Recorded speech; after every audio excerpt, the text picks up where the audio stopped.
জন্য আসে নাই। এই দুনিয়ার মুসাফির, কেউ তো দুদিন আগে চলে যায়, কেউ তো দুদিন পরে চলে যায়, ঠিক না বেঠিক জোরে বলো।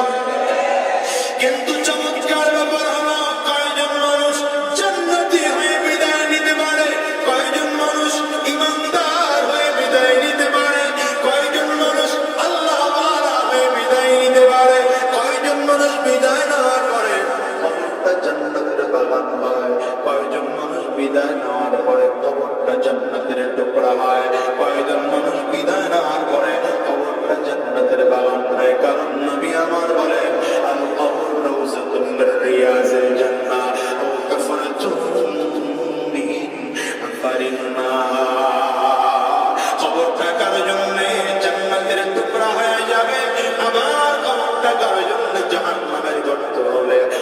বলতে জিস দিন আ গয়ি দুনিয়া কি দৌলত, ক্যা হুই দুনিয়া কি দৌলত, ক্যা হুই रूह तन से उड़ गई मुर्दा की हालत, क्या हुई मुर्दा की हालत, क्या हुई। कौन जिस दिन आ गई दुनिया की दौलत, क्या हुई दुनिया की दौलत, क्या हुई रूह तन से उड़ गई मुर्दा की हालत, क्या हुई मुर्दा की हालत, क्या हुई। कैसे कैसे बादशाह रानियां शाहज़ादियां, कैसे कैसे बादशाह रानियां शाहज़ादियां, उम्दा उम्दा बाला खाना ज़ेब ज़ीनत, क्या हुई ज़ेब ज़ीनत, क्या हुई। ও মিয়া দুনিয়ার মুসলমানেরা, সাহাবায়ে কেরামদের মধ্যে এই চিন্তা ছিল, তোমার আমার মধ্যে এই চিন্তা যদিও নাই, সাহাবায়ে কেরামদের মধ্যে চিন্তা থাকার কারণে দুনিয়ার টাকা পয়সা সম্মান ইজ্জত দৌলত সব সামনে আছে, কিন্তু তারপরেও যখন যুদ্ধের ডাক আসতো ঘরে বসে থাকতেন না, দৌড়ায়া যুদ্ধের ময়দানে চলে যেতেন। কারণ শহীদ হলে বিনা হিসাবে আল্লাহর জান্নাতে যাওয়া যায়। উহুদের ময়দানের যুদ্ধ যখন শুরু হয়ে গেল, নবীর একজন সাহাবী আনাস বিন মালিক রাদিয়াল্লাহু আনহু সহিহ বুখারীর বর্ণনা, বদরের উহুদের ময়দানের দিকে দৌড়ায়। হযরত সাআদ কে বললেন, আনাস বিন মালিক রে, কোন দিকে যাও? বলে উহুদের ময়দানে যাই। আরে জানো, উহুদের ময়দানে দুনিয়ায় আক্রমণ করে ফেলেছে কাফেররা, উল্টা দিক থেকে আক্রমণ করেছে, শত শত সাহাবীরা ক্ষত বিক্ষত হয়ে গেল, আহত অবস্থায় আছে। আপনারা জানেন উহুদের ময়দানে প্রথম মুসলমানদের বিজয় হয়েছিল, কিন্তু কাফেররা উল্টা দিক থেকে আক্রমণ করলে 70 জন সাহাবী শহীদ হয়ে যান, হাজার শত শত সাহাবীরা আহত হয়ে যান। পয়গম্বর আরবী রাহমাতুল লিল আলামিন দন্দন মুবারক শহীদ হয়ে যায়। নবীজির মাথার মুহার টুপির উপরে এত জোরে তীরের আঘাত এসেছে, এমন নবীজির মুহার টুপিটা ভেঙে লোহার টুকরাটা আমার নবীর মাথার উপরের মধ্যে ঢুকে গিয়েছে। আনাস বিন মালিককে ডেকে বললেন, যাইও না, ওখানে অবস্থা বড় মারাত্মক দেখা যায়। বলে, কি বলো কি তোমরা? ইন্নী ওয়াজাদতু রিহাল জান্নাহ, আরে তো আমি আমার নাকের মধ্যে উহুদের ময়দান থেকে জান্নাতের সুঘ্রাণ খুঁজে পাই, আমি ওখানে যাব, গেলেই তো শহীদ হয়ে যাব। শহীদ হইয়া বিনা হিসাবে আমার আল্লাহ জান্নাতে যাব। হাদিসের মধ্যে আসছে এই আনাস বিন মালিক রাদিয়াল্লাহু আনহু উহুদের ময়দানে যখন গেলেন, একটা দুইটা আঘাত নয়, শত শত আঘাত তার শরীরের মধ্যে এসে লাগলো। 80টার উপরে আঘাত তার শরীরের মধ্যে এসে লেগেছে। এই পরিমাণ আঘাত ক্ষত বিক্ষত হইয়া আল্লাহর বান্দা জমিন থেকে বিদায় হয়ে গেলেন। এমনকি তার নাকটাকেও কাটা হলো, তার কানটাকেও কাটা হলো। উহুদের ময়দানে কয়েকজন সাহাবীকে এমন করে মুসলা করা হয়েছে, কেউ তাকে চিনতে পারে না। শেষ পর্যন্ত আনাস বিন মালিক রাদিয়াল্লাহু আনহুর উপর আঙ্গুরের ছাপ দেখে চিনেছেন এটা কেউ নয়, এটা আমার কলিজার টুকরা সহোদর ভাই। হ্যাঁ দুনিয়ার মুসলমানেরা, কিন্তু এই উহুদের ময়দানে সাহাবায়ে কেরাম যেমন ধীরে ধীরে ধীরে ধীরে আগায়, দুইজন মুজাহিদ, এর মধ্যে একজন আশরে মুবাশশারের একজন সাদ বিন আবি ওয়াক্কাস রাদিয়াল্লাহু আনহু আর আব্দুল্লাহ বিন জাহাশ, দুইজন মিলে যুদ্ধে রওনা করেছে। রাস্তার একটা কিনারায় দাঁড়ায় একজন আর একজনের দিকে তাকায় বলে, আব্দুল্লাহ রে। আর আব্দুল্লাহ বিন জাহাশ বলেন, সাদ বিন আবি ওয়াক্কাস ভাই রে, জানেন তো উহুদের ময়দানের যুদ্ধে আমরা যাচ্ছি, মুজাহিদদের দোয়া আল্লাহ পাকের কাছে পর্দা ছাড়া কবুল হয়। এখন আমরা দোয়া করি না, আমি একটা দোয়া করব, আপনি আমিন আমিন বলবেন। এখন সাদ বিন আবি ওয়াক্কাস বলেন, তাইলে আমি দোয়া করব, আপনি আমিন বলবেন। যদি আমি দোয়া করি আর আপনি যদি আমিন বলেন, আমাদের মুজাহিদদের দোয়া আল্লাহ তাআলা বিফলে দিবেন না। তবে শর্ত হলো আমরা দোয়া কেউ জোরে জোরে করব না, আস্তে আস্তে দোয়া করব। আর আপনি আমিন বলবেন। কি দোয়া করেছেন দুইটা? দোয়া তো হয়ে গেল, যুদ্ধের ময়দানে রওনা হয়ে গেলেন। ময়দানের কিনারায় ঢোকার আগে আগে আব্দুল্লাহ বিন জাহাশ ডেকে বলেন, সাদ বিন আবি ওয়াক্কাস রাদিয়াল্লাহু আনহুকে, ধীরে আজকের এই দেখা জীবনের শেষ দেখা হতে পারে, হতে পারে হয়তো আর কোনোদিন আপনার সাথে দেখা হবে না। কি দোয়া করেছে আর আমি আমিন আমিন বললাম, একটু বলেন না। সাদ বিন আবি ওয়াক্কাস বলেন, তাইলে তুমি কি দোয়া করছো তোমারটা আগে বলো। বলে না, আপনারটা আগে বলেন।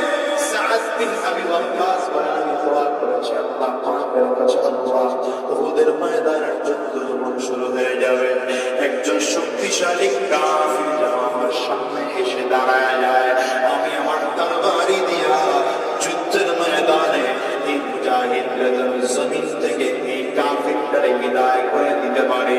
বিশাল বড় শক্তিশালী কাফিররা যদি আমি জমিন থেকে বিদায় করে আল্লাহর জাহান্নামে পাঠায় দিতে পারি, এটা আমার জীবনের সব থেকে বড় সফলতা হবে। এবার বলো ভাই, তুমি কি দোয়া করেছো? আরে আব্দুল্লাহ বিন জাহাশ বলেন, ভাই আপনি মুজাহিদ, এই জন্য আপনার ব্যাপারে এত বড় দোয়া করেছে। আমি কি দোয়া করি, এমনি ছোট মানুষ, আমি আল্লাহ পাকের কাছে দোয়া করেছি, আয় আল্লাহ, যুদ্ধ যখন শুরু হয়ে যাবে, যুদ্ধ শুরু হয়ে গেলে তখন আমার সামনে শক্তিশালী একটা কাফিরকে দাঁড় করায় দিও। এই কাফির যেন আমার আঘাতে ক্ষত বিক্ষত করে ফেলে, এই কাফির যেন আমার আঘাত করে করে নাকটা কেটে ফেলে, কাফির যেন আমাকে আঘাত করে মাথাটা কেটে ফেলে, কাফির যেন আমাকে আঘাত করে কানটা কেটে ফেলে, কাফির যেন আমাকে আঘাত করে হাত কেটে ফেলে, কাফির যেন আমাকে আঘাত করে পা কেটে ফেলে, আমার অঙ্গ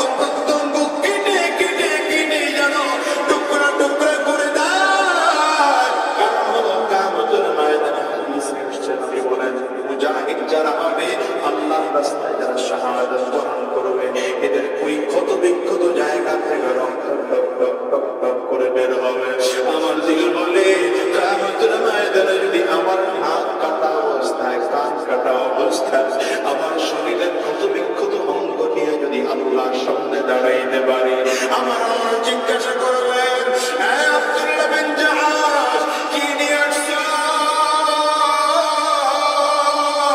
আমি সেদিন আমার মালিক রে বলবো, আল্লাহ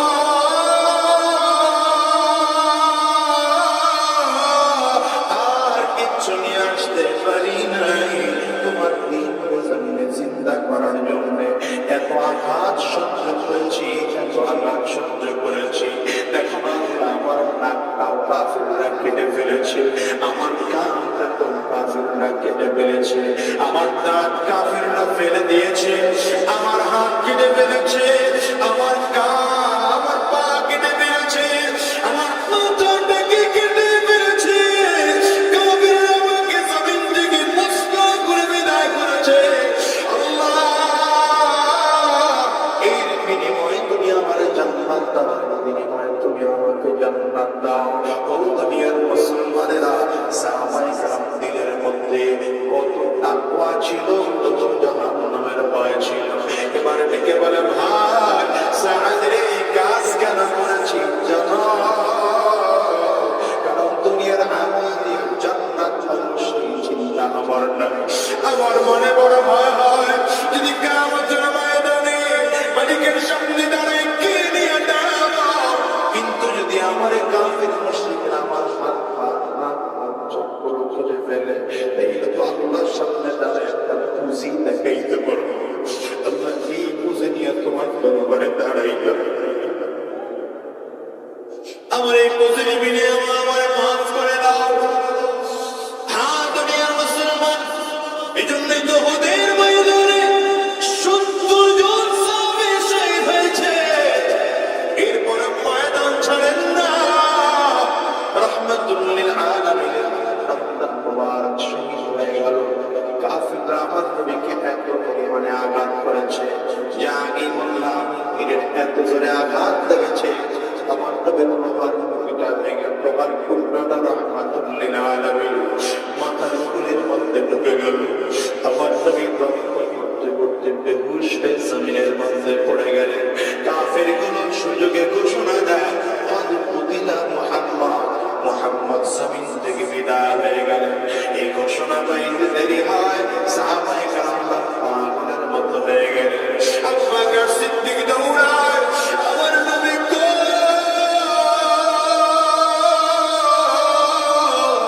ওমর ফারুক দৌড়ায়, হযরত আলী রাদিয়াল্লাহু আনহু দৌড়ায়। নবী নাই তো দুনিয়ায় বেঁচে থেকে কি লাভ? না খুঁজে খুঁজে পায় না। লম্বা সময় পরে খুঁজে পেয়েছে, আমার নবী তো সেই পাথরের একটা কিনারায় পড়ে আছে। লম্বা সময় পরে নবীর হুঁশ ফিরে আসলো। আমার নবী ডেকে বললেন, সাহাবীরা, আমার সুহাদায়ে মুহাম্মদের লাশগুলো একত্রিত করো। উহুদের ময়দানে যারা শহীদ হয়েছে তাদের লাশগুলো একত্রিত করো। সাহাবায়ে কেরাম ৬৮টা লাশ একত্রিত করলেন।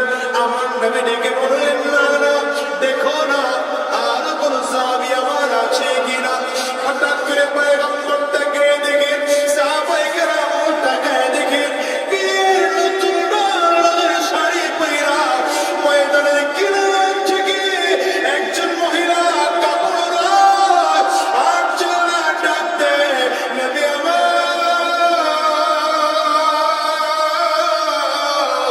সবাইকে আপনি গোসল ছাড়া দাফন দিবেন, আমার স্বামীকে আপনি গোসল ছাড়া দাফন দিবেন না।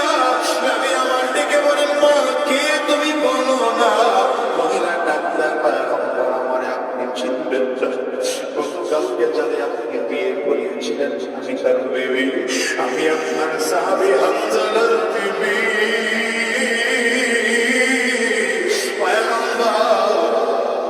আপনি হামজারে নিয়ে যুদ্ধের ময়দানে আসার হলে আমরা আরামে দিন কাটাইতেছিলাম, হঠাৎ করে হামজার কানে আওয়াজ চলে গেল, নবী জমিন থেকে বিদায় হয়ে গেছে।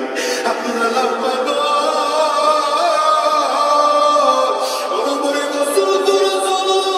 ঘোষণা শুনে একটা লাফ দিয়ে দাঁড়িয়ে গিয়া ডেকে বলে, বিবি রে, জামাটা তাড়াতাড়ি করে দাও না, জামা তাড়াতাড়ি করে সরাও।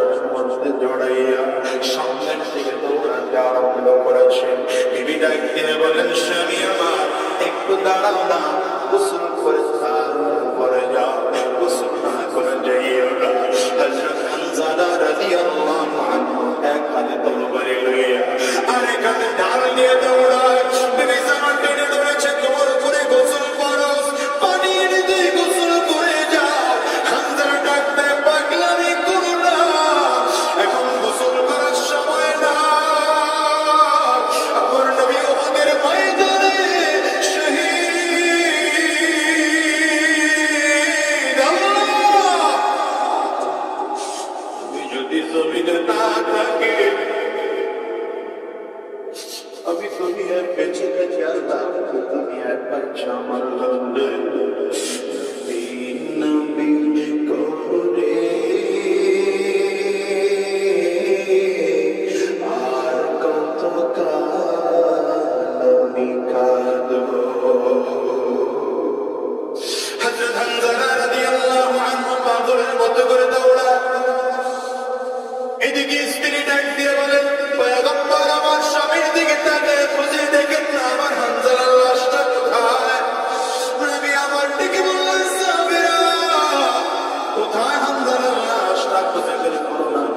সারা উহুদের ময়দান খুঁজেছে কোথাও পায় না। হঠাৎ করে জিবরিল আমার নবীজির কানের কাছে এসে ডাকতে, পয়গম্বর কান্না খোঁজা লাগবে না, নানারে খোঁজা লাগবে না, যেহেতু আল্লাহর মেহমান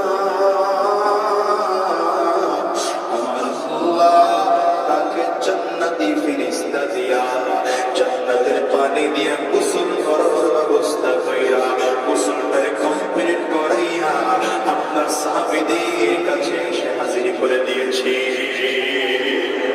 হযরত আলী রাদিয়াল্লাহু আনহু বলেন, ডাকটা শুনে আর দেরি করি নাই, একটা একটা করে কাপড়গুলো উঠাই হামজার লাশটা। হঠাৎ করে তাকে দেখি হামজার চেহারাটা ভিজা, চোখ বেয়ে বেয়ে, এরপরে গাল বেয়ে বেয়ে, মাথার চুল বেয়ে বেয়ে পানিগুলো জমিনের মধ্যে পড়ে। আমার নবীর কান্না বন্ধ হয় না। সাহাবায়ে কেরামদেরকে দেখে বললেন, সাহাবীরা হামজার লাশ সহকারে 69টা লাশ সাহাবায়ে কেরাম শহীদের লাশ হলো। কিন্তু গতকাল আমি স্বপ্ন দেখেছি 70টা উট আমি নবী কুরবানি করেছি। আমার আরো একটা সাহাবী শহীদ আছে, তাকে খুঁজে বের করো। সাহাবায়ে কেরাম পুরো উহুদের ময়দান খুঁজতেছে, কোথাও পায় না। পাহাড়ের চূড়ায় খুঁজতেছেন, কোথাও পায় না। হঠাৎ করে একজন সাহাবী তাকায় দেখলেন ওই পাহাড়ের কিনারায় একজন মানুষের হাতে কবজি পড়ে আছে দেখা যায়। সামনের দিকে তাকায় দেখলেন আরেকটা কবজি হাতে পড়ে আছে দেখা যায়। একটু সামনের দিকে আগে দেখেন পা কেটে ফেলে রেখেছে দেখা যায়। এমন করে করে টুকরো করে করে 70টা টুকরো করেছে। নাকটাকেও কেটে ফেলেছে, কানটাও কেটে ফেলেছে, পেটটারে ফাইরা ভেতর থেকে নারী বলিগুলো বের করে কলিজাটারে চাবায়া চাবায়া জমিনে ফেলে রাখছে। সাহাবী দুইজন দূর থেকে উপর থেকে ডাকতে, পয়গম্বর এখানে একজন সাহাবীর লাশ আছে। আমি বললেন, কার লাশ? দেখো না বলে, পয়গম্বর আমরা চিনি না, আপনি একটু এসে দেখেন না। রাহমাতুল লিল আলামিন তাকায়া দেখেন, এটা তো আর কেউ নয়, নবীর প্রিয় চাচা আমি হামজার লাশ। আমি আমার ডাক দিলেন, তোমরা চিনো না, এটা আমার চাচা হামজার লাশ। বর্ণনাকারী বলেন, আমার নবী সেদিন এমন করে কান্না করেছে, বাচ্চাদের মতো করে আমার নবী কান্না করেছে। নিজের মাথার পাগড়িটা খুলে জমিনে বিছায়া একটা একটা টুকরা এনে এনে এনে আমার নবী ওই পাগড়ির উপরে রাখলেন। আমার নবী নিজেই পাগড়িটারে কাফন বানায়া ওই 69টা লাশের পাশে 70 নম্বর সাহাবীর লাশ রাখলেন।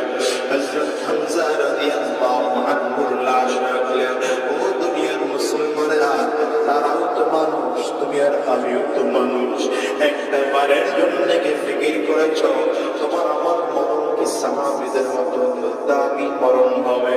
তাকায় তাকায় কি দেখো না, কত মানুষের মরণ দেখো না মদের বারের মধ্যে হয়, কত মানুষের মরণ ডাকাতি করতে গিয়ে হয়, কত মানুষের মরণ চুরি করতে গিয়ে হয়।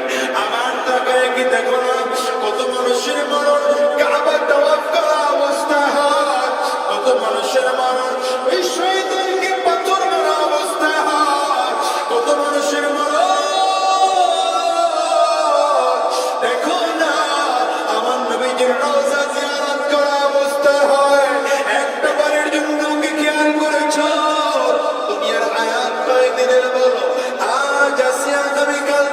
থাকবো এমন কোনো গ্যারান্টি নাই বাবা। বরঞ্চ দুনিয়া আসার সিরিয়াল আছে, যাওয়ার কিন্তু কোনো সিরিয়াল নেই। এই দুনিয়া আসার সময় আগে বাবা দাদা আসে, তারপরে বাবা আসে, তারপরে সন্তান আসে। যাওয়ার সময় দাদা দুনিয়া থেকে সন্তান নাকি জমিন থেকে বিদায় হয়, বাবা দুনিয়া থেকে সন্তান জমিন থেকে বিদায় হয়। হে বাজার, তোমার আমার ক্ষেত্রেও এমন হতে পারে কি পারে না, চিন্তাই একটু আওয়াজ করে বলো। আজকে ময়দানটার দিকে তাকিয়ে দেখো তো, কয়জন মানুষ জন্য আছে ঘরে মা নাই, কত মানুষ জন্য আছে ঘরে বাবা নাই। হ্যাঁ বাজার রে, কার কার নাই হাতটা উঁচা করে দেখাও না। কার কার বাবা নাই হাতটা উঁচা করে দেখাও, হাতগুলো তুলে রাখো। আমার যুবকেরা তাকায় তাকায় দেখো মাহারা মানুষদের চোখের পানি কেমন করে বের হয়। হাতগুলো তুলে রাখো বাজার।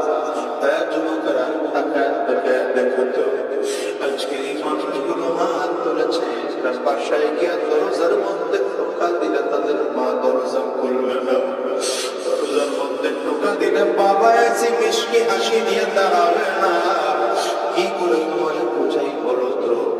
আজকে মানুষদেরকে জিজ্ঞাসা করো, কোটি কোটি টাকার বিনিময়ে তারা মাকে পাওয়ার চাইলে পাওয়া যাইত। কোটি কোটি টাকার বিনিময়ে যদি বাবার পাওয়া যাইত, এরা নিয়ে দিত। এই জন্য করে সাবধান, যেমন করে মা জমিন থেকে বিদায়, যেমন করে বাবা জমিন থেকে বিদায়, তোমাকে আমাকে তেমন করে জমিন থেকে বিদায় হওয়া লাগবে। হ্যাঁ সাবধান, শয়তানের ওয়াসওয়াসায় পড়ে জাহান্নামী হয়ে বিদায় নেওয়া যাবে না। জাহান্নামের আসামি হয়ে জমিন থেকে বিদায় নেওয়া যাবে না। গুনাহগার হয়ে বিদায় নেওয়া যাবে না। সাবধান, জাহান্নামের আসামি হয়ে জমিন থেকে বিদায় হওয়া যাবে না। আজকে ময়দান থেকে ওয়াদা করে বের হও, যত গুনাহ করেছি আমার মালিকের কাছে কেঁদে কেঁদে তওবা করো। রাতের অন্ধকারে দাঁড়িয়ে যাও, 2-4 রাকাত তাহাজ্জুদের নামাজ পড়ে যায় নামাজ তুমি ছাইও মালিকের সামনে দাঁড়িয়ে যাও। আর ডেকে ডেকে বলো আল্লাহ, আওয়াজ দিয়ে ডাক দাও না, আওয়াজ দিয়ে ডাকো না আল্লাহ। মালিকের বলবা আয় আল্লাহ, আমার চেয়ে গুনাহগারে জমিনের মধ্যে আর কেউ নাই, আমার চেয়ে খারাপ মানুষের জমিনের মধ্যে আর কেউ নাই, আমার চেয়ে নিমক খারাপের জমিনের মধ্যে আর কেউ নাই। আমি জাহান্নামের বড় আসামি। কেন বলি জানো? কারণ পয়গম্বর বলেন, রব্বে কারীম প্রতি রাতের শেষ ভাগে প্রথম আসমানে আয়েশা বান্দাকে ডাকতে থাকে, আলা বিল মুস্তাগফিরিন ফাগফির লা, আলা বিল মুস্তারজিকিন ফারজুকা, আলা মুবতালিন ফাআফিয়া।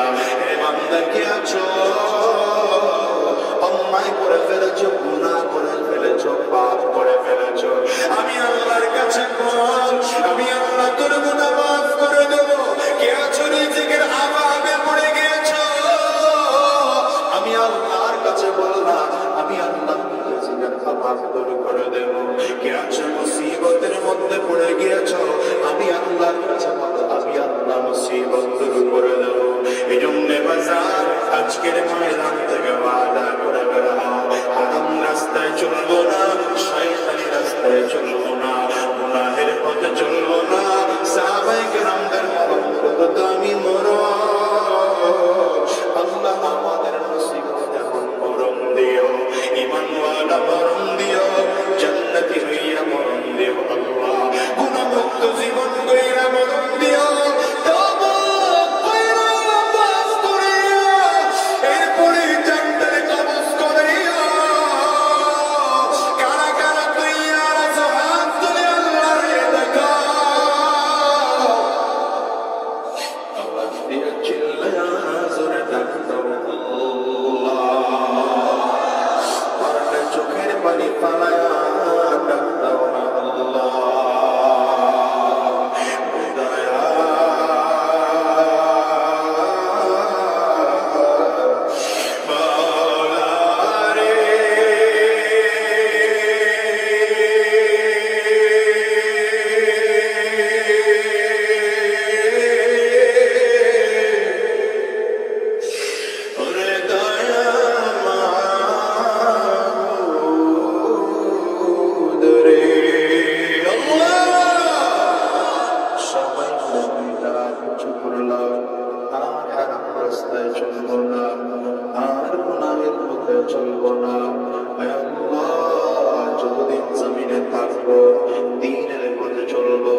لله الذي أحاط بكل شيء علما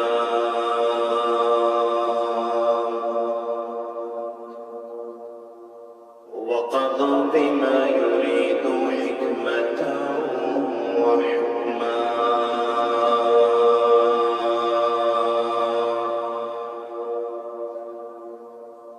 وأنعم بالنعم ابتلاء وامتحانا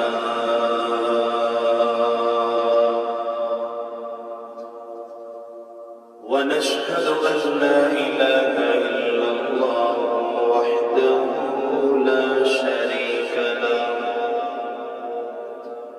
لا شريك له ذو الجلال والإكرام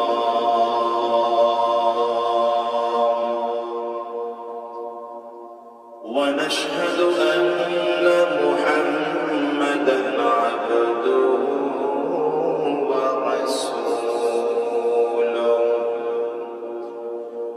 ورسوله سيد وأفضل الأنام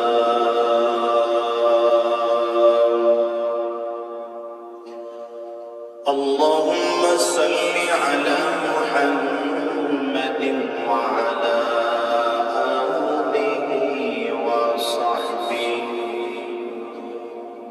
وسلم تسليما كثيرا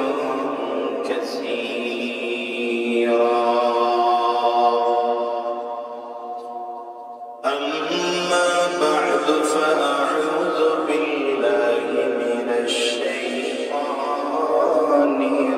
الرجيم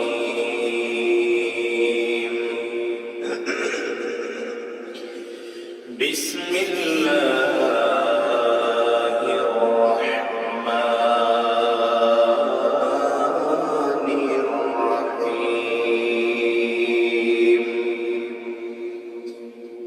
إذا جاء أجلهم لا يستأخرون ساعة ولا يستقدمون صدق الله العظيم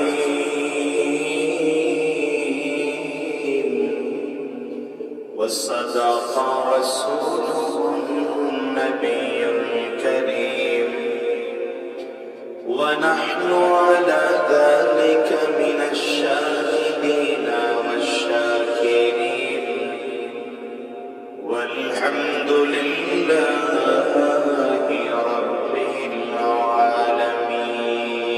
العالمين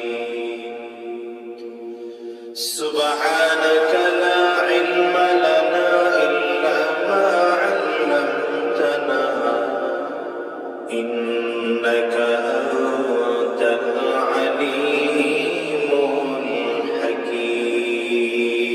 الحكيم رب اشرح لي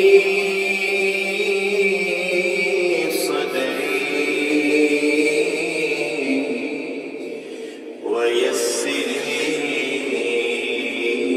أمري واحلل عقدة من لساني يفقه قولي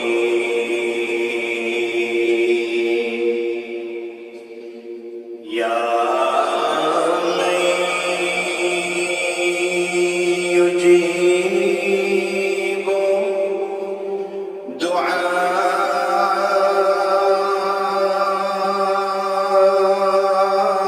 دعاء المزدر في الظلم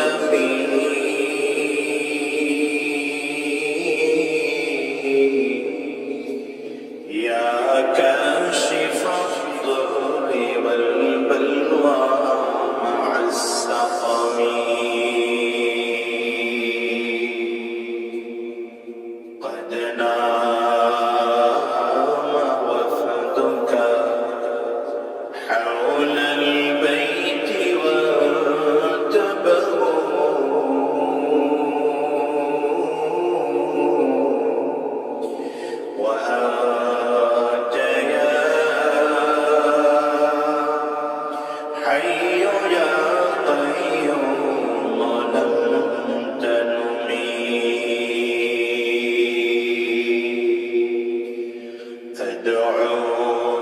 أدعوك ربي حزينا هائما قلقا فارحم بكائي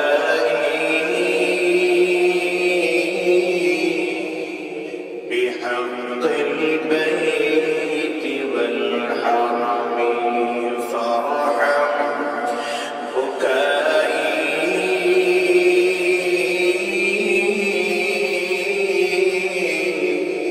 بحق البيت والحرم إذا أذنب العبد نكتت في قلبه نكتة سوداء পয়গম্বর বলেন বান্দা যখন গুনাহ করে বান্দার কলবের মধ্যে কালো দাগ পড়ে যায় ময়লা ধরে যায় জং ধরে যায় বান্দা একটা গুনাহ করেছে তো বান্দার কলবের মধ্যে একটা দাগ পড়ে গেল আরেকটা গুনাহ করেছে আরেকটা দাগ পড়ে গেল আবার আরেকটা গুনাহ করেছে তো আরেকটা দাগ পড়ে গেল এমন হতে হতে এমন হয়ে যায় পরিষ্কার কলমটা দাগ পড়ে পড়ে ময়লা যুক্ত হয়ে যায় নবী আমার বলেন এই ময়লাটা যদি সাফ করতে হয় কারণ ময়লা সাফ করতেই হবে ময়লা যুক্ত কলম নিয়ে আমল করা যায় না রাসূলুল্লাহ সাল্লাল্লাহু আলাইহি ওয়াসাল্লাম বলেন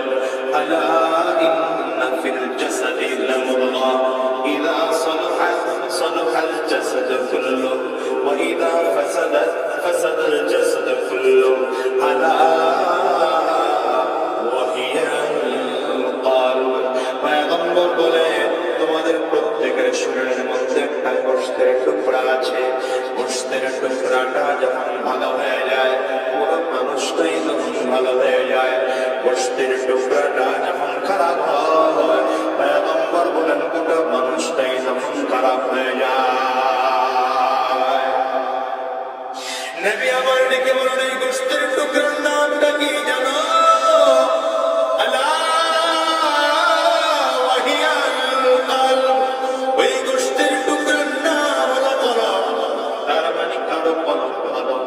জবান ভালো কারো কলম ভালো তার ব্রেন ভালো কারো কলম ভালো তার কান ভালো কারো কলম ভালো তার জিহ্বা ভালো কারো কলম ভালো তার নাক ভালো কারো কলম ভালো তার পা ভালো কারো কলম ভালো তার ব্রেন ভালো চিন্তা ভালো কারো কলম ভালো তার লেনদেন ভালো কারো কলম ভালো তার রাজনীতি ভালো কারো কলম ভালো না ওর গোটা জিন্দেগির কোনো কিছুই ভালো না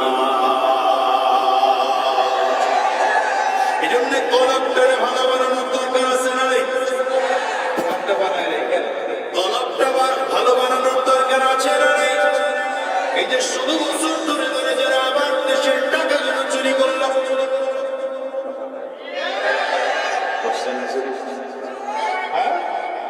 এই দেশের রিজার্ভ ফান্ডে এর দ্বিগুণ পরিমাণ টাকা বিদেশ তারা পাচার করেছে তার মানে বোঝা গেল এদের দিল ভালো না কলম ভালো না এই জন্য ক্ষমতার চেয়ারে বিশাল জনগণের আর দেশের সম্পদের লোক সামলাইতে পারে না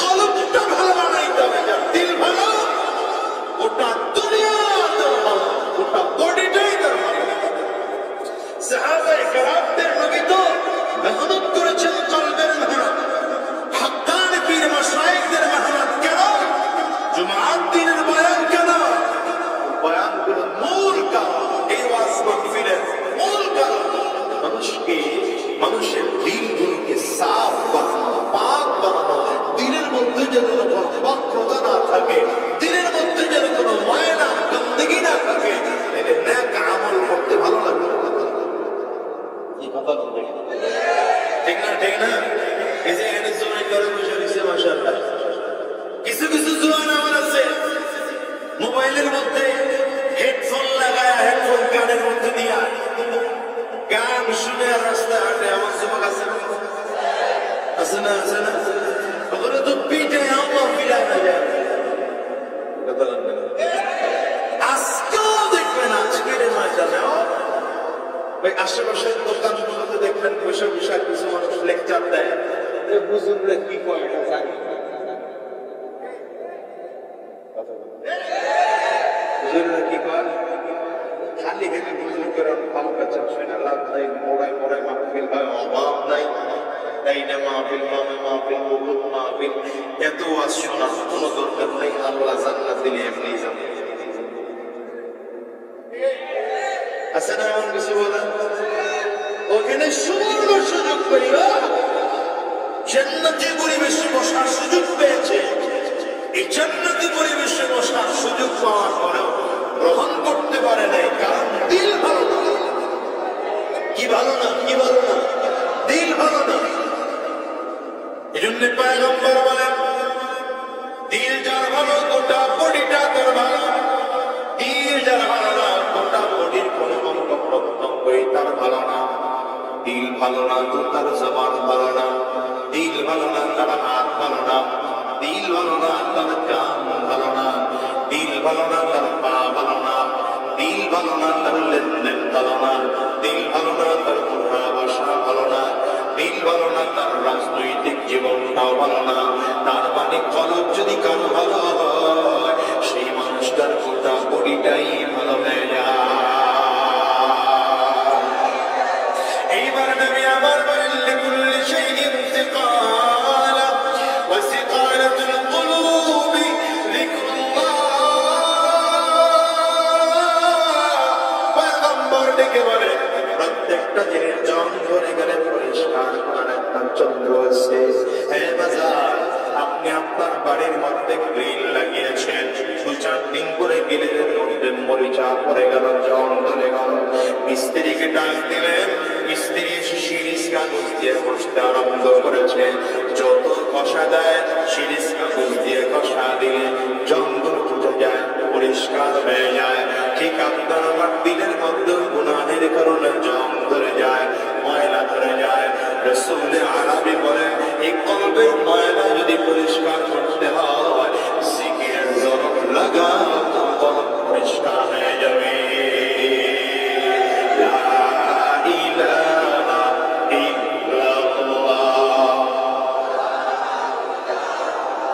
এখনো সবাই জবান খুলতে পারে নাই, জবান খোলে। জোরে মালিকের নামের ডাকে মাঝে আছে না নেই? জোরে কয় না, মাঝে আছে না নেই? দুনিয়ায় তো কারে ডাকবা বলো? আমার মালিকের নামের ডাক ছাড়া দুনিয়াতে এমন কোন ডাক নেই যে ডাকের মধ্যে এত মজা আছে। ঠিক না বেঠিক? জোরে বলে। এই জন্য বান্দা দুনিয়ার টাকার পেছনে দৌড়ায়, ক্ষমতার পেছনে দৌড়ায়, সম্মানের পেছনে দৌড়ায়, গাড়ি বাড়ির পেছনে দৌড়ায়, কেউ মেম্বার চেয়ারম্যান এমপি মন্ত্রী হওয়ার জন্য দৌড়ায়। রহমানের গোলাম রে, আমি আল্লাহ বাদ দিয়ে তুই কার গোলামি করার জন্য কার পেছনে দৌড়াও? ইলা মান তালতাফিতু ইলা হুয়া খায়রুম মিন্নি। আমার যে দুনিয়ায় কারে আর ভালোবাসো, আমাকে বাদ দিয়ে তুই দুনিয়ার কোন জায়গায় দৌড়াও? মুসলমান বলো তো, আল্লাহ ব্যতীত আমাদের মা'বুদ, আমাদের ইলাহ, আমাদের রিজিক দাতা, আমাদের সম্মান দাতা আর কেউ আছে না? রিজিক দাতা কে? আঙ্গুল চা করে জোরে জোরে জোরে। রিজিক দাতা কে? সম্মান দেওয়ার মালিক কে? ইজ্জত দেওয়ার মালিক কে? ক্ষমতা দেওয়ার মালিক কে? আর জোরে বলো। ছাড়া কেউ নেই, মালিক বলে তারে ডাকো। বলো না, তুমি ছাড়া কেউ নেই, মালিক বলে তারে ডাকো। ও তুমি ছাড়া কেউ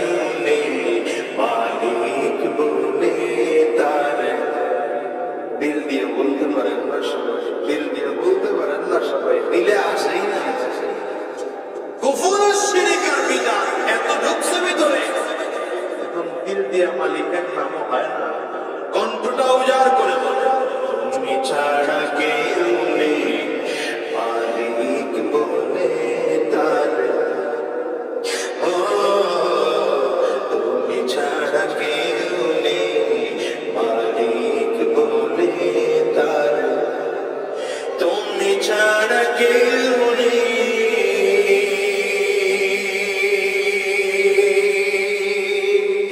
ভালোবেসে তার ছবি আঁকবো,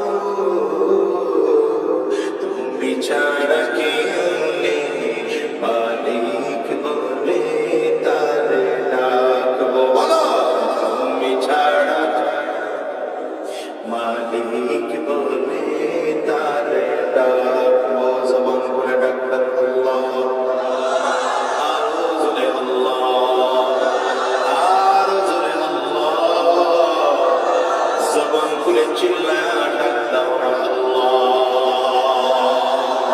তাই তো সারাক্ষণ ডাকি তোমাকে,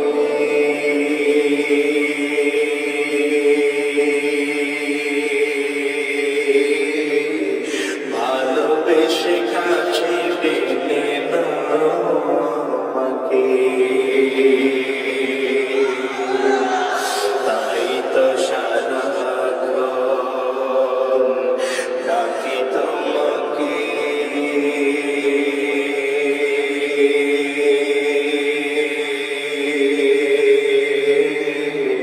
ভালোবেসে কাছে টেনে নাও আমাকে,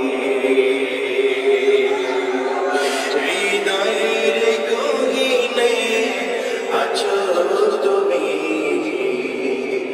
ভালোবেসে চিরদিনই রাখবো, তুমি ছাড়া কেউ নেই, মাবুদ বলে তারে ডাকবো, দেলোদার করে বলো না তুমি ছাড়া কেউ নেই, মালিক বলে তারে ডাকবো, আল্লাহ তুমি ছাড়া কেউ নেই, মালিক বলে তারে। এক নম্বর ফায়দা, জিকির করলে কলব সাফ হয়। দ্বিতীয় নম্বর ফায়দা, জিকির যদি করা হয় মিজানের পাল্লায় ওজন হয়ে যায়, কারণ পয়গম্বর আলাইহিস সালাম বলেন সুবহানাল্লাহি তামলাউ নিসফুল মিজান ওয়ালহামদুলিল্লাহ তামলাউল মিজান। পয়গম্বর বলেন কেউ যদি সুবহানাল্লাহ বলে মিজানের অর্ধেক পাল্লা ভরে যায়, কেউ যদি আলহামদুলিল্লাহ বলে মিজানের পুরো পাল্লাটাই ভরে যায়। সহিহ বুখারীর সর্বশেষ হাদিস, পয়গম্বর বলেন কালিমাতান, দুইটা এমন বাক্য আছে হাবিবাতানি ইলার রহমান, যেটা আমার আল্লাহ পাকের কাছে অনেক বেশি প্রিয়, খাফিফাতানি আলাল লিসান, মালিকের কাছে এত প্রিয় বাক্য দুইটা, জবানে উচ্চারণ করা অনেক সহজ, অনেক হালকা, যদিও জবানে উচ্চারণ করা সহজ, কিন্তু সাকিলাতানি ফিল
শুনে সুবহানাল্লাহ বলতেছে, মনে মনে নিয়ত রাখে জান্নাতের মধ্যে একটা গাছ তৈরি হলো।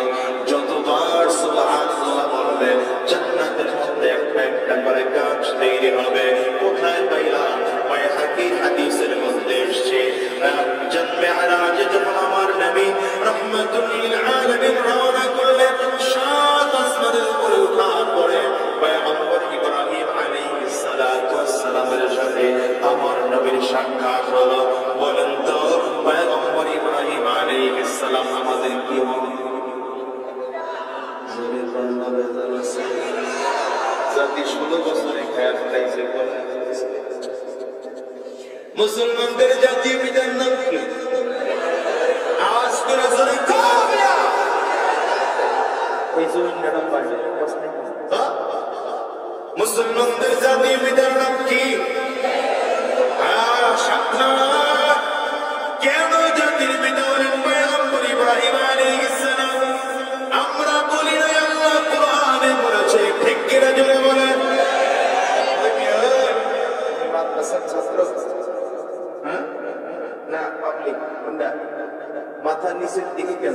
তুমি বইছই আমার থেকে? হ্যাঁ না না, নিচের দিকে তাকান যাইব না, আমার দিকে তাকান। ঘুমাসতেছে 10টা 10:30 এলে তো অনেক রাত হয়ে গেছে। তবে আপনাদের অঞ্চলের জন্য খুব বেশি না। ইব্রাহিম আলাইহিস সালামকে যে আমরা জাতির পিতা মানি, নিজের থেকে মানি না, আল্লাহ বলেছেন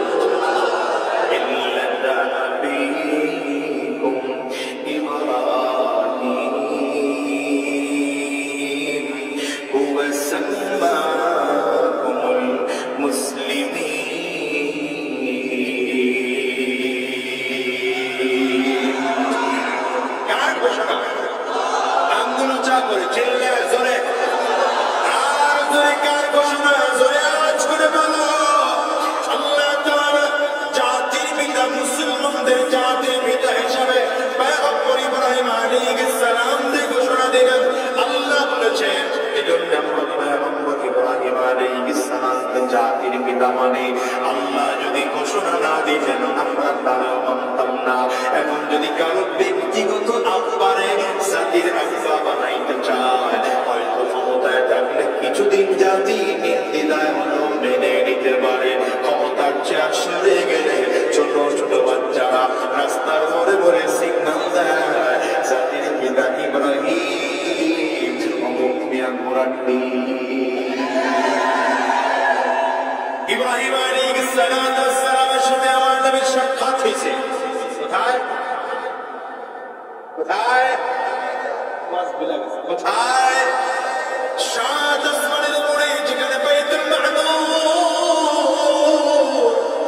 বাইতুল মামুর কোথায়? এখন যেখানে বাইতুল্লাহ আছে, কাবা আছে, কাবার বরাবর সাত আসমানের উপরে হলো বাইতুল মামুর। এটা আল্লাহ পাকের নূরের তৈরি একটা ঘর, যে ঘরটা ফেরেশতারা তাওয়াফ করে। আশ্চর্যের বিষয় হলো ফেরেশতারা প্রতিদিন 70,000 ফেরেশতা ঢুকে তাওয়াফ করার জন্য। এমন করে করে প্রতিদিন 70,000 করে ঢুকতেছে। একবার যে ফেরেশতা চান্স পায়, কিয়ামত পর্যন্ত আর সে চান্স পাবে না। এই বাইতুল মামুরের ওয়ারে সুবহানাল্লাহ লাগায় আছেন আমার আপনার জাতীয় পিতা পয়গম্বর ইব্রাহিম আলাইহিস সালাতু ওয়াস সালাম। নবী আমার টাকে দেখেন পয়গম্বর ইব্রাহিম আলাইহিস সালাতু ওয়াস সালাম বাইতুল মামুরের সাথে হেলাল লাগায়, ওয়ারের সাথে হেলাল লাগায় বসে আছেন। ছোট ছোট বাচ্চারা ময়দানে খেলাধুলা করতেছে। খেলাধুলার ফাঁকে ফাঁকে পয়গম্বর ইব্রাহিম আলাইহিস সালামের কাছে আসলেন। পয়গম্বর ইব্রাহিম আলাইহিস সালাম কোন বাচ্চার কপালের মধ্যে চুমা দিয়ে দেন, কোন বাচ্চার গালের মধ্যে চুমা লাগায় দেয়, আবার কোন বাচ্চাকে বুকের সাথে ধরে চাপ লাগায় বাবার আদর দিয়ে আবার পাঠায় দেন। নবী আমার ডেকে বলেন, এই জিবরাইল, এই লোকটাকে কেনই বা বাচ্চারা তার কাছে আসে? পয়গম্বর ইব্রাহিম আলাইহিস সালাতু ওয়াস সালামের পরিচয় জিবরাইল জানায় দেন। পয়গম্বর যে মানুষটা বসে আছে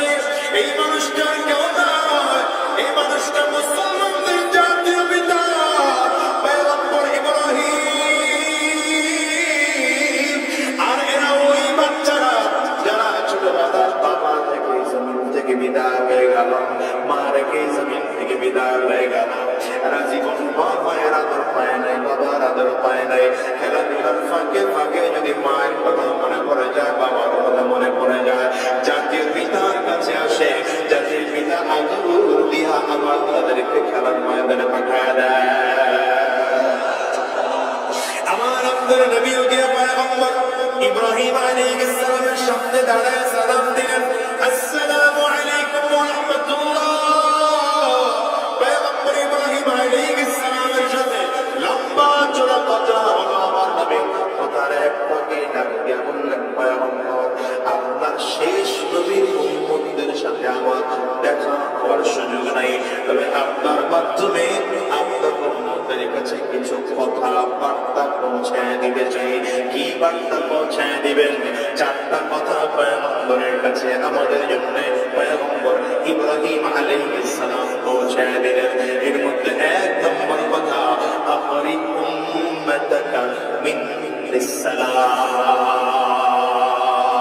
পয়গম্বর আপনি যখন মিরাজ শেষে জমিনে যাবেন, মিরাজ শেষে জমিনে যাওয়ার পর আমার পক্ষ থেকে আপনার উম্মতকে সালাম জানিয়ে দিবেন। যাদের পিতা আমাদের সালাম দেয়, সুবহানাল্লাহ, যাদের পিতা আমাদের কাছে সালাম পাঠাইছে। দ্বিতীয় নম্বর কথা, আখবিরহুম আন্নাল জান্নাতা তাইয়্যিবাতুন তুরবাতি। পয়গম্বর জানায় দিবেন আপনার উম্মতরা যে জান্নাতের জন্য পাগল, যে জান্নাতের জন্য আপনার উম্মতরা পাগল, সেই জান্নাতের মাটিটা সাধারণ কোনো মাটি নয়, সুগন্ধিযুক্ত মাটি। জান্নাতের মাটিটা মিশকু আতরের ঘ্রাণ আসবে, কারণ জান্নাতের মাটিটা জাফরান দিয়ে বানানো হবে। সুবহানাল্লাহ, এই জাফরানের ঘ্রাণ আসবে। তিন নম্বর, আসবাতুল মা। পয়গম্বর ইব্রাহিম আলাইহিস সালাম বলে জান্নাতের যে পানি আছে সাধারণ কোনো পানি না, এটা অত্যন্ত মিষ্টি পানি। পয়গম্বর বলেন এই পানি যদি একবার পিপাসায় একবার পান করে ৭০,০০০ বছর পর্যন্ত পানির পিপাসা আর কোনোদিন তার লাগবে না।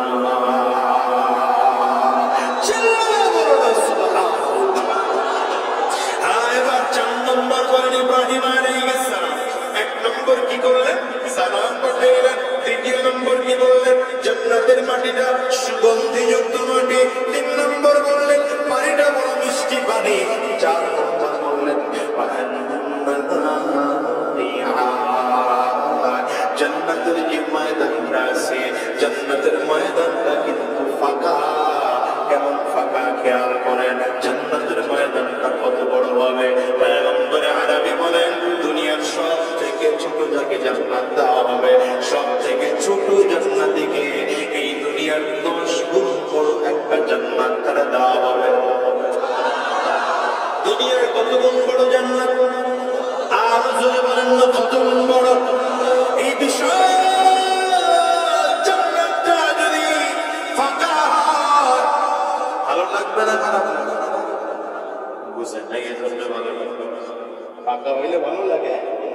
যে আজকের ময়দানের মধ্যে লাইটিং আছে, পুরো প্যান্ডেল আছে, এই জন্য ভালো লাগতেছে। যদি না থাকতো তাহলে ভালো লাগতো। এখানে যদি কিছু কিছু বিছানো না হইতো ভালো লাগতো। পয়গম্বর ইব্রাহিম আলাইহিস সালাম বলেন ফাঁকা থাকবে। তো জান্নাত ফাঁকা থাকলে ভালো লাগে না, তাইলে কি থাকবে? বলে ওটার মধ্যে গাছ লাগানো দরকার। গাছ যদি লাগাইতে হয়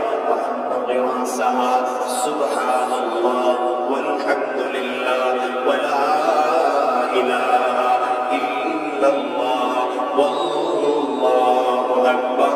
জান্নাতের ওই ফাঁকা ময়দানটার মধ্যে যদি গাছ লাগাইতে হয় তাহলে সুবহানাল্লাহ বলো, জান্নাতে গাছ তৈরি হয়ে যাবে। আলহামদুলিল্লাহ বলো তো জান্নাতে গাছ তৈরি হয়ে যাবে। আল্লাহু আকবার বলো তো জান্নাতে গাছ তৈরি হয়ে যাবে। লা ইলাহা ইল্লাল্লাহ বলো তো জান্নাতের মধ্যে গাছ তৈরি হয়ে যাবে। চিল্লায় বলেন না সুবহানাল্লাহ। জান্নাতে একটা গাছ হয়ে গেল। এবার বলেন আলহামদুলিল্লাহ। জান্নাতের একটা গাছ হয়ে গেল। এবার বলেন না আল্লাহু আকবার। জান্নাতের মধ্যে আরেকটা গাছ হয়ে গেল। এবার বলেন লা ইলাহা ইল্লাল্লাহ, লা ইলাহা ইল্লাল্লাহ। জোরে লা ইলাহা ইল্লাল্লাহ। আওয়াজ দিয়া লা ইলাহা ইল্লাল্লাহ সুবহানাল্লাহ ওয়ালহামদুলিল্লাহ লা ইলাহা ইল্লাল্লাহ। জোরে সুবহানাল্লাহ ওয়ালহামদুলিল্লাহ।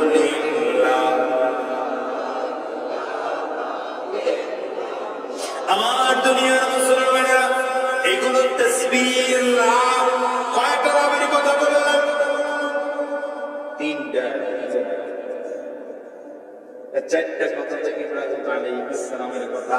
তবে তাসবিহের নাম হলো তিনটা, জিকিরের নাম হলো তিনটা। এক নম্বর নাম কি বললাম? ভুলে গেছি। কলব সাফ হয়, মাশাআল্লাহ, এরকম শ্রোতা দরকার। এক নম্বর কলব সাফ হয়, দ্বিতীয় নম্বর জান্নাতে মিজানের পাল্লা ভরে হয়, চার নম্বর জান্নাতের মধ্যে গাছ তৈরি হয়। পারবেন তো সকাল বিকাল জিকির লাগাইতে ইনশাআল্লাহ? বলেন না, বলেন না, বলেন না, পারবেন তো? হাত পায়ে দিনের বড় বলো। আজ আছে আগামীকাল দুনিয়ায় বাঁচবে এমন গ্যারান্টি নাই। কারণ রব্বে কারীম বলেন ইযা জাআ আজালুহুম লা ইস্তাখিরুনা সাআতান ওয়া লা ইস্তাকদিমুন।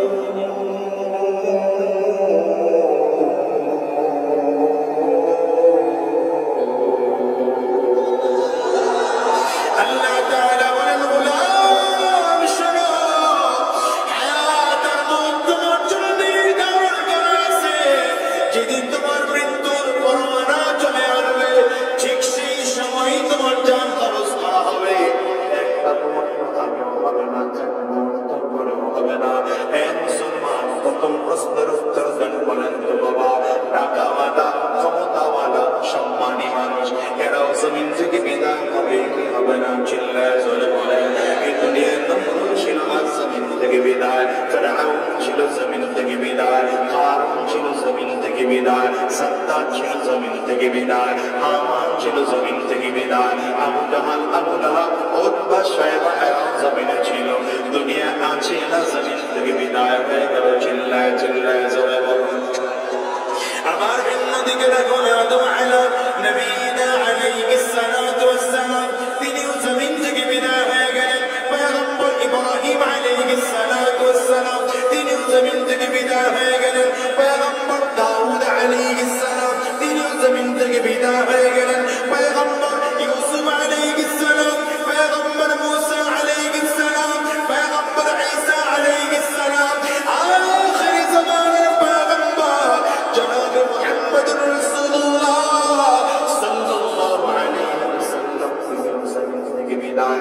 বোঝা গেল ভালো মানুষ হলেও দুনিয়ায় থাকা যাবে না, খারাপ মানুষ হলেও দুনিয়ায় থাকা যাবে না, সুন্দর মানুষ হলেও দুনিয়ায় থাকা যাবে না, কালো মানুষ হলেও